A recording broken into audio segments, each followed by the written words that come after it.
माननीय सदस्य श्री अखिलेश यादव जी।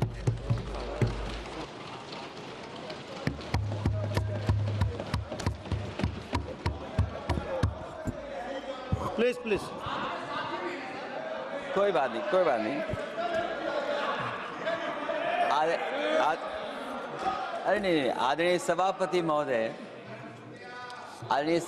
महोदय, मैं आपका बहुत धन्यवाद देना चाहता हूं कि बहुत ही महत्वपूर्ण और देश के लिए और बड़ी आबादी के लिए भारतीय जनता पार्टी की सरकार में एक और बिल आया है। क्योंकि मेरे से पूर्व में जो हमारे साथी बोले हैं वो माननीय सदस्य हमारे साथ नहीं, लेकिन मैं उनके बहुत सारी बातों से सहमत हूं। और अध्यक्ष महोदय, मैं देख रहा हूं जो एक्स कांग्रेस वाले हैं वो ज्यादा बोल रहे हैं।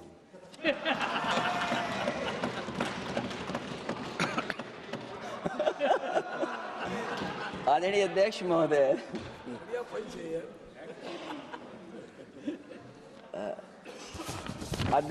जो आज बिल पेश हुआ है,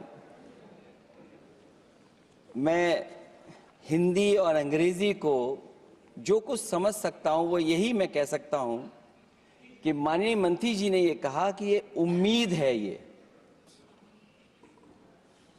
ये उम्मीद कैसे बना है, अंग्रेजी में भी मुझे समझ में नहीं आ रहा कि उम्मीद है ये, हिंदी में भी समझ में नहीं आ रहा कि ये उम्मीद है। यूनिफाइड वक्फ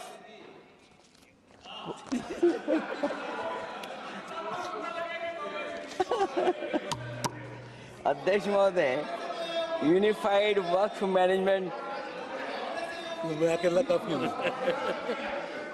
अध्यक्ष महोदय, अध्यक्ष महोदय, मैं समझ सकता हूं कि मैं वो बात छेड़ना नहीं चाहता था, लेकिन क्या करूं, मजबूरी है अब। अध्यक्ष महोदय, अभी माननीय सदस्य लोग ये कह रहे हैं कि हमारे सदस्य नहीं है यहां पर जो हमारे साथी हैं, लेकिन अध्यक्ष महोदय मैं ये कहना चाहता हूं, ये जो बिल लाया जा रहा है, भारतीय जनता पार्टी में एक मुकाबला चल रहा है। भारतीय जनता पार्टी के अंदर मुकाबला चल रहा है कि खराब हिंदू कौन बड़ा है। और ये बात अध्यक्ष महोदय मैं ऐसे ही नहीं कह रहा हूं। जो पार्टी ये कहती हो कि दुनिया की सबसे बड़ी पार्टी है, अध्यक्ष महोदय वो अपना राष्ट्रीय अध्यक्ष नहीं चुन पाए अभी तक।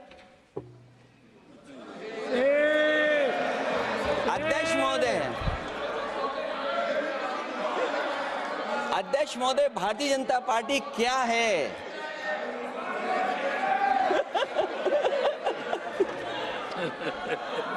जी मैं अखिलेश जी ने बहुत हंसते हंसते कहा है, इसको हंसते हंसते जवाब देना।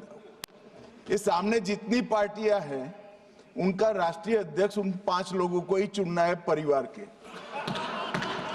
हमें माननीय अध्यक्ष जी करोड़ों सदस्यों में से 12-13 करोड़ सदस्य प्रक्रिया कर कर चुनना है तो देर लगती है। आपके यहाँ जरा भी देर नहीं लगेगी। मैं कह देता हूं अभी 25 साल तक आप अध्यक्ष हो जाओ, नहीं बदल सकता। अध्यक्ष महोदय, क्योंकि जो बात निकल के आई है वो मैं फिर आगे बढ़ा दूं। अध्यक्ष महोदय, जो बात सोशल मीडिया या और जगह गुपचुप हो रही है, कहीं ऐसा तो नहीं था कि अभी कुछ दिन पहले यात्रा जो हुई है वो कहीं 75 वर्ष की एक्सटेंशन वाली यात्रा तो नहीं थी? अध्यक्ष महोदय, ये जो इस बार जो वक्फ बिल आया है, नाकामी का पर्दा इस बार है वक्फ बिल। और नाकामी को एक आध नहीं है, मैं कई नाकामियां बता सकता हूं। अभी मैं माननीय सदस्यों को सुन रहा था, वो पुराने कई बिल उनके बारे में चर्चा कर रहे थे कि कितने प्रोग्रेसिव बिल लेकर के आए हैं। मुझे याद है मैं उत्तर प्रदेश में उस समय था और मुझे लगा कि शायद इनकी वो बात ठीक होगी। एक ये बहुत तैयारी के साथ फैसला लेकर के आए थे और फैसला ये लिया था आधी रात के आज के बाद नोट नहीं चलेंगे, नोट बंद हो जाएंगे। अध्यक्ष महोदय, उस नोटबंदी नाकामी के बारे में भी तो चर्चा हो जाए कि अभी भी न जाने कितनी जगह पर कितना रुपया निकला जा रहा है, कितना निकल करके आ रहा है। केवल नाकामी नोटबंदी की नहीं, नाकामी बेरोजगारी की भी है, नाकामी महंगाई की भी है, नाकामी किसान की आय दोगुनी नहीं कर पाए वो भी इनकी नाकामी है। मुझे याद है एक माननीय मंत्री जी पूरे देश की नदियों के बारे में बीओडी बता रहे थे, लेकिन माननीय मंत्री जी ये भूल गए कि उनके शहर में, उनके क्षेत्र की जो नदी है उसकी बीओडी क्या है। गंगा क्या साफ हो गई, यमुना क्या साफ हो गई, स्मार्ट सिटी क्या बन गई, क्या गोद लिए हुए गांव इन्होंने गोद से उतार दिए, उनकी क्या दुर्दशा है। इसलिए मैं कहना चाहता हूं, ये नाकामी का पर्दा इस बार वक्फ बिल बना है। और सबसे बड़ी बात तो यह है कि जिसके लिए फैसला होना है उसकी बात को अहमियत न देना भी नाइंसाफी है। अध्यक्ष महोदय, नाकामी केवल यहां तक नहीं है। और भारतीय जनता पार्टी क्या है, मैं केवल एक पुरानी घटना याद करता हूं। एक बार फैजाबाद अयोध्या में एक कार्यक्रम था, उसमें बड़ी तैयारी की गई थी और तैयारी के साथ कलाकार मुंबई से बुलाए गए थे। हो सकता है वो सहमति दिल्ली से ना रही हो, केवल लखनऊ की सहमति से हो रहा हो कार्यक्रम। और जब कार्यक्रम की पूरी तैयारी हो गई, भगवान श्री राम बनकर के कोई आ गया, लक्ष्मण बनकर के कोई आ गया, मां सीता भी बनकर के कोई आ गया, हनुमान जी और भगवान हनुमान भी बनकर के कोई आ गया।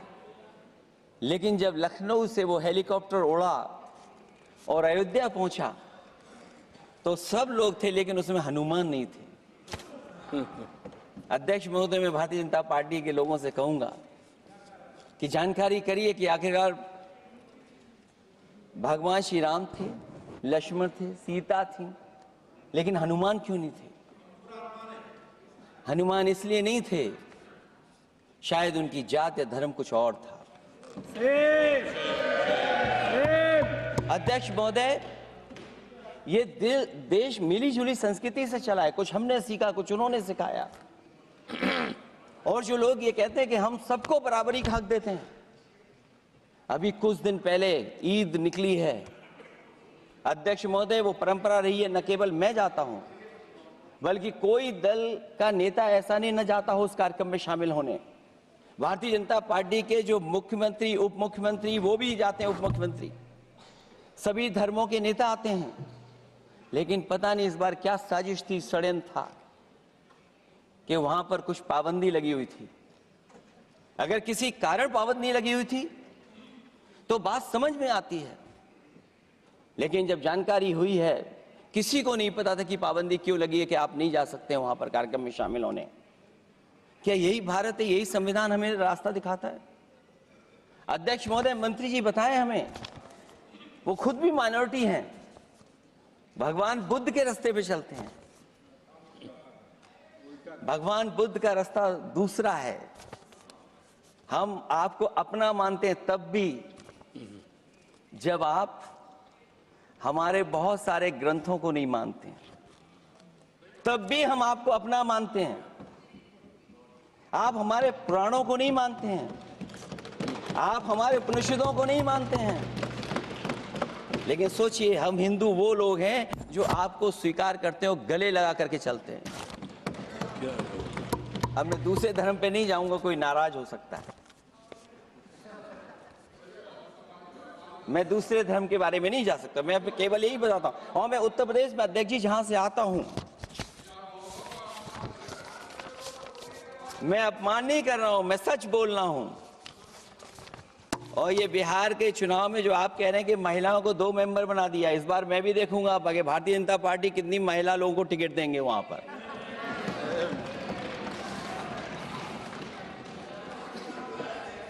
अध्यक्ष महोदय, भाजपा जब भी कोई नया बिल लाती है तो वो अपनी नाकामी छुपाती है।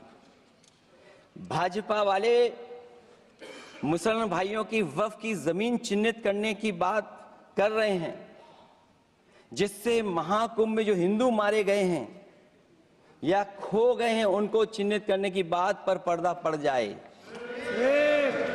अध्यक्ष महोदय, मुझे खुशी इस बात की कि हमारा धर्म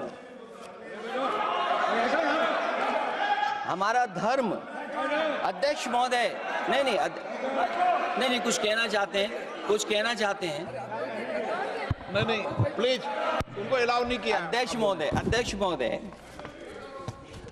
कुंभ में आस्था सबकी है, कोई ऐसा नहीं जिसकी आस्था ना हो। और कुंभ कोई पहली बार नहीं हो रहा था।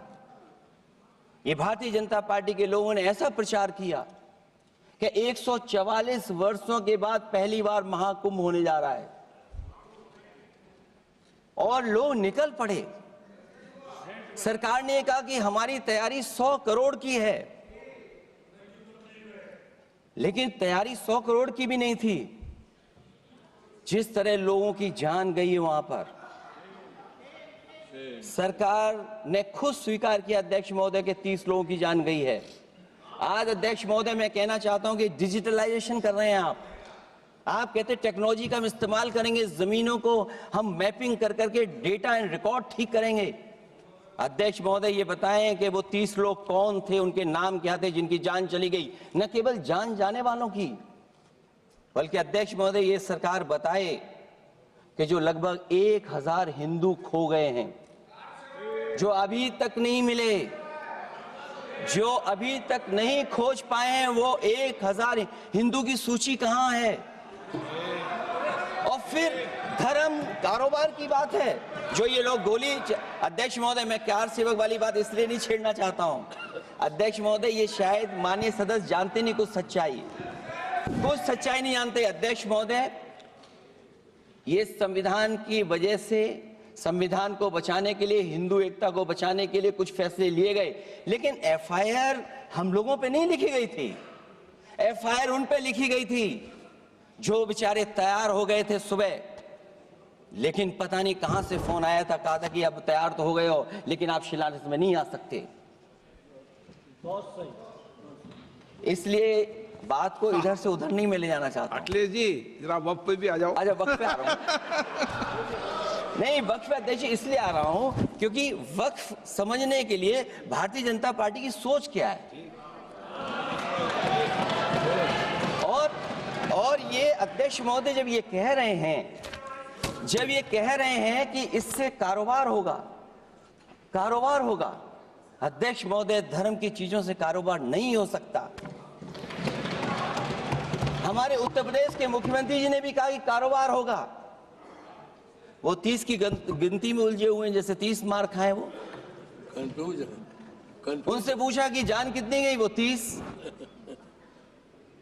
उनसे पूछा कि कारोबार कितने का होगा, 30 गुणा 10,000 करोड़। सोचिए, कुंभ हमारा क्या कारोबार की जगह है? और फिर उसका कौन नापेगा, कैसे नालाएगा? और फिर हमारे माननीय मंत्री जी कह रहे हैं कि जमीन, चाहे वो रेलवे की हो, चाहे वो डिफेंस की हो, वो भारत की जमीन है। मैं भी स्वीकार करता हूं कि रेलवे की जमीन भी भारत की है, डिफेंस की भी जमीन भारत की है। क्या डिफेंस की जमीन नहीं बेची जा रही मंत्री जी?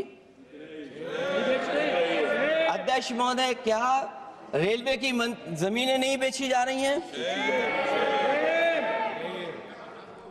अध्यक्ष महोदय, केवल यहां तक नहीं, कितना हस्तक्षेप होता है। वक्फ भी भारत के, इसीलिए तो कहीं ना कहीं वक्फ की जमीन से, अध्यक्ष महोदय माननीय मंत्री जी बताएं, और मुझे उम्मीद है कि जब जवाब देंगे तो बताएंगे कि वक्फ की जमीन से बड़ा मुद्दा वो जमीन है जिस पर चीन ने अपने गांव बसा लिए हैं, लेकिन कोई बाहरी खतरे पर सवाल बवाल न करे, इसलिए ये बिल लाया जा रहा है। और माननीय मंत्री जहां से आते हैं, जिस प्रदेश से आते हैं, कम से कम ये तो बताएंगे कि वहां कितने चीन ने गांव बसा लिए, घर बन गए हैं। अध्यक्ष महोदय, आपके माध्यम से सरकार गारंटी दे कि वक्फ की जमीन कभी भी किसी भी पैतरेबाजी से किसी और मकसद के लिए किसी और को नहीं दी जाएगी। वक्फ की वर्तमान व्यवस्था में चाहे 5 साल के धर्म पालन की पाबंदी की बात हो या कलेक्टर से सर्वेक्षण के हस्तक्षेप की बात हो या वक्फ परिषद या बोर्ड में बाहरियों को शामिल करने की बात हो, इन सब का उद्देश्य मुस्लिम भाइयों के सार्वजनिक अधिकार को छीनकर उनके महत्व और नियंत्रण को कम करना है। ट्रिब्यूनल के निर्णय को अंतिम न मानकर उच्च न्यायालय में लेकर जाने की अनुमति देना दरअसल जमीनी विवाद को लंबी न्यायिक प्रक्रिया में फंसाकर वक्फ भूमि पर कब्जों को बनाए रखने का रास्ता खोलेगा। सबसे बड़ी बात यह कि वक्फ बिल के पीछे की न तो नीति सही है न नियत, ये देश के करोड़ों लोगों से उनके घर दुकान छीनने की भी साजिश है। भाजपा एक अलोकतांत्रिक पार्टी है, वो असहमति को अपनी शक्ति मानती है। जब देश के अधिकांश राजनीतिक दल वक्फ बिल के खिलाफ हैं, तो उसे लाने की जरूरत क्या है, जो जिद क्यों कर रहे हैं सरकार। वक्फ बिल का लाना भाजपा की सियासी हट है। वक्फ बिल भाजपा की सांप्रदायिक राजनीति का नया रूप है। वो तो आपको काटेगा, और इसलिए काटेगा कि अध्यक्ष महोदय बाहर ये लिखते हैं सत्यमेव जयते, बाहर है लिखते सत्यमेव जयते, भाजपाई अंदर असत्य बात कहते। भाजपा वक्फ बिल लाकर अपने उन समर्थकों का तुष्टीकरण करना चाहती है जो भाजपा की आर्थिक नीति, महंगाई, बेरोजगारी, बेकारी और चौपट अर्थव्यवस्था से उसे छटक गए हैं। क्योंकि अध्यक्ष महोदय, जब से वोट में गिरावट आई है और खासकर उत्तर प्रदेश में भी, तब से भारतीय जनता पार्टी की कोशिश है कि अपना वोट कैसे संभाला जाए। ये वोट को संभालने के लिए बिल लाया गया है। भाजपा का लक्ष्य वक्फ की जमीनों पर है। इन जमीनों का नियंत्रण अपने हाथ में लेकर इन जमीनों को पिछले दरवाजे से अपने लोगों के हाथों में दे देना चाहती है। भाजपा चाहती है कि वक्फ बिल लाने से मुस्लिम समुदाय को लगे कि उन पर हक को मारा जा रहा है, वो उद्वेलित हों और भाजपा को ध्रुवीकरण की राजनीति करने का मौका मिल सके। क्योंकि अध्यक्ष महोदय, भाजपा का लक्ष्य यह है कि ध्रुवीकरण हो, क्योंकि वो जानते हैं कि ध्रुवीकरण जितना होगा उससे वो लाभ उठाने में आगे रहेंगे। तो ये वक्फ बिल जो लाया जा रहा है, वो अपनी वोट बैंक को संभालने के लिए और समाज को बांट करके ध्रुवीकरण करके राजनीतिक लाभ लेने के लिए लाया जा रहा है। और अगर इसके लिए नहीं लाया होता तो पहले से जो जितने फैसले लिए सरकार ने, क्या उससे देश और प्रदेश में कोई बड़ा बदलाव आ गया है? अगर स्मार्ट सिटी का बात करें तो कितनी स्मार्ट सिटी बन गई है आपकी? आपके नोटबंदी की वजह से न जाने कितना रुपया कहां निकल रहा है। और डर तो ये लगता है कहीं भाजपा वाले दूसरों के पैसा रख करके न पकड़वा दें। वक्फ बिल के आने से पूरी दुनिया में एक गलत संदेश भी जाएगा। इससे देश की सेकुलर इमेज को बहुत धक्का लगेगा। वक्फ बिल भाजपा की नफरत की राजनीति का एक और अध्याय है। मैं अंत में कहना चाहता हूं कि अभी तो आपने साथी संभाल लिए हैं, एक साथी तो मुझे दिखाई नहीं दे रहा है। और हमारे जिनका हमने सम्मान किया, हमें कहां ले गए आप? और हमें यहाँ छोड़ गए आप, हमें छोड़ गए। हमें देखिए सभापति महोदय, देखिए राजनीति क्या है। हमने आपका हाथ पकड़ा और हम यहाँ आ गए, और आप हमारा हाथ छुड़ा करके वहां चले गए। इसलिए देखिए कब हमारा इनका हाथ मिल जाए।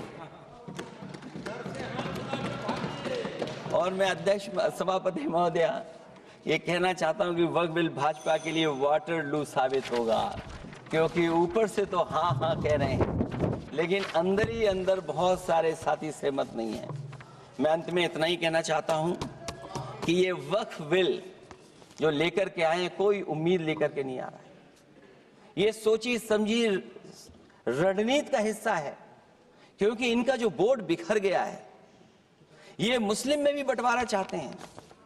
मुस्लिम इस्लाम धर्म में कहीं बंटवारा नजर नहीं आता है, लेकिन इनकी कोशिश है कि इस बिल के माध्यम से हम मुस्लिम भाईचारा में भी बंटवारा कर दें। बंटवारा तो पीडीए करेगा।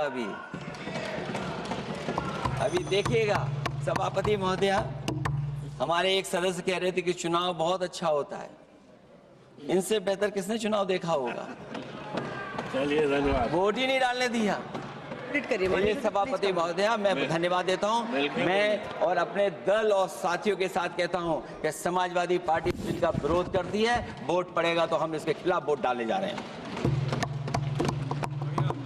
माननीय सदस्य श्री कल्याण बनर्जी जी। Thank you, madam. On behalf of All India Trinamool Congress, under the leadership of the Mamata Banerjee,